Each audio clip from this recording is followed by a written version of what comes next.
Waalaikumsalam warahmatullahi wabarakatuh. Bapak Ibu, langsung saja kita akan membahas RHK saya, RHK Kepala Sekolah yang harus dilaksanakan dalam periode ini, periode Januari sampai Juni.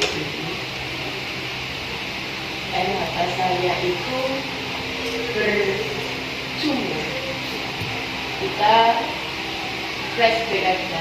Saya merumuskan RHK itu berdasarkan misi sekolah. Misi sekolah diambil dari penjabaran visi sekolah. Nah, visi yang kita rumuskan di tahun ajaran ini bersumber dari rapot pendidikan yang masih belum berwarna hijau. Jadi sumber dari segala yang kita laksanakan adalah refleksi dari rapot pendidikan kita di tahun ini. Nah, rapot pendidikan kita yang belum berwarna hijau adalah kualitas pembelajaran di sekolah kita. Kemudian di visi kita, visi sekolah, itu ada salah satunya yang berbunyi adalah menciptakan anak yang kreatif, berpengetahuan luas.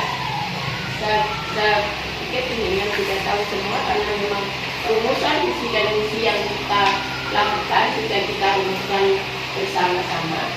Kemudian dari visi itu dirumuskan lebih operasional lagi kepada misi sekolah.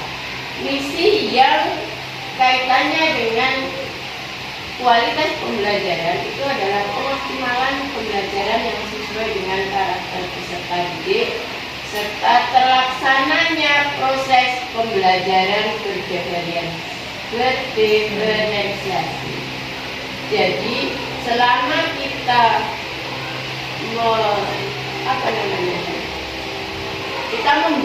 membedah rapot mutu pendidikan kita, akhirnya kita bisa merumuskan visi untuk menutup kekurangan di rapot pendidikan. Dari visi itu kita jabarkan kepada misi sekolah kita, dan itu saya buat di RHK. Selama kegiatan pembelajaran ini, saya ingin tahu apa usaha penjenengan untuk meningkatkan kualitas pembelajaran di kelas ini. Agar kelas itu pembelajaran lebih menarik tentunya Bu ya. Yang pertama saya mengadakan kegiatan seperti memberi ruang kepada siswa untuk menyampaikan kalian itu belajarnya suka bagaimana, gayanya itu apa, ingin belajar seperti apa. Setelah itu saya kumpulkan hasil dari data dari bertanya kepada mereka.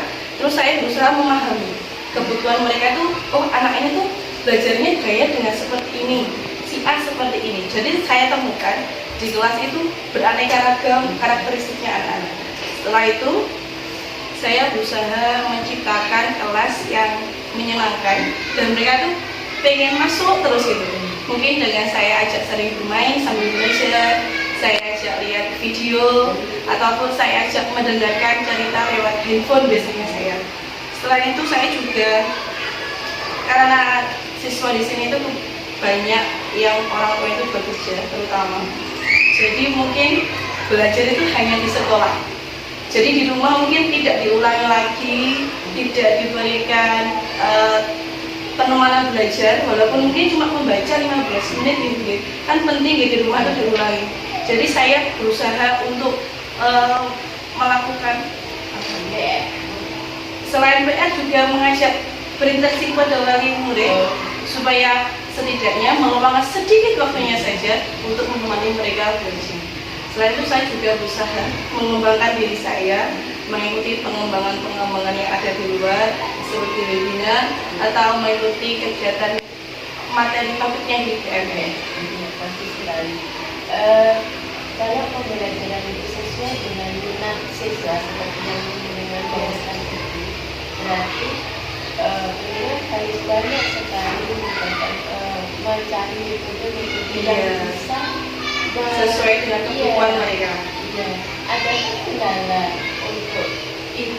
dilakukan Pasti ada. Kendala yang pertama sarana dan prasarana ini. Mungkin karena mungkin keterbatasannya, maaf maupun anggaran. Jadi kan mungkin kita minusnya belum punya proyektor juga.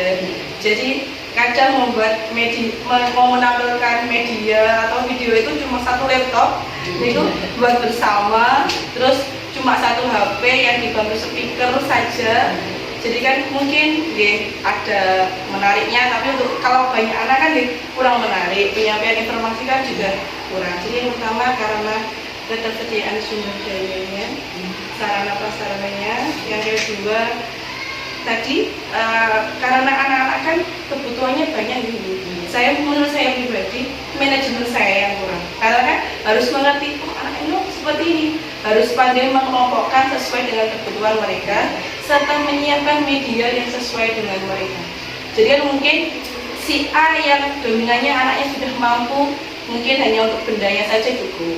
Dengan si B, kelompok B yang mungkin masih menengah harus dibantu dengan penambahan benda serta tulisannya atau hurufnya untuk mereka dapat menyusun menjadi suatu kata atau kalimat. Alhamdulillah apa yang menjadi kendalanya sudah bisa diatasi sendiri. Memang kita itu terbatas sarana prasarana sampai saat ini kita belum dan melakukan yang terus sama ada sumbangsi, ada saran, ada masukan jadi dari kelas 4 nomor 11. Ada dua faktor, ada faktor internal dan eksternal. Yang internal itu kalau saya itu pembelajaran itu menggunakan metodenya harus yang inovatif dan kreatif, serta menghubungkan dalam kehidupan sehari-hari siswa. Terus yang kedua itu bisa menggunakan gaya belajar anak-anak yang sesuai, karena anak-anak gaya belajar tidak sama, ada yang visual, auditory, sama kinestetik. Terus yang untuk faktor eksternal itu saya tadi kan Buana kurang sarana dan prasarana. Kalau saya itu memanfaatkan referensi yang ada, Bu. Kalau di internet itu saya modifikasi, terus saya buat media itu supaya lebih mudah dan menarik, supaya itu lebih cepat dalam pembuatan media pembelajaran.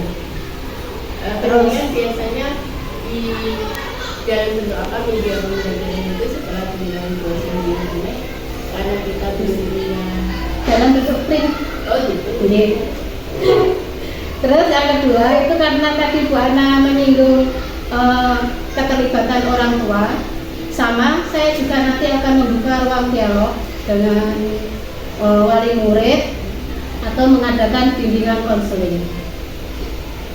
Supaya nanti kita bisa melakukan aksi bersama bersama wali murid atau orang tua, terutama untuk siswa yang bermasalah. Pertanyaan saya, sudahkah ingin melakukan untuk konseling dengan wali murid? Insya Allah sampun lewat WA. Karena orang tua itu selalu ada yang tanya, karena kan tahu anaknya di sekolah, ngapunten, balik keluar pun. Pendidikan merasa itu ada perkembangan? Insya Allah Alhamdulillah, berarti sudah bisa mengatasi masalah yang ada. Sedikit-sedikit.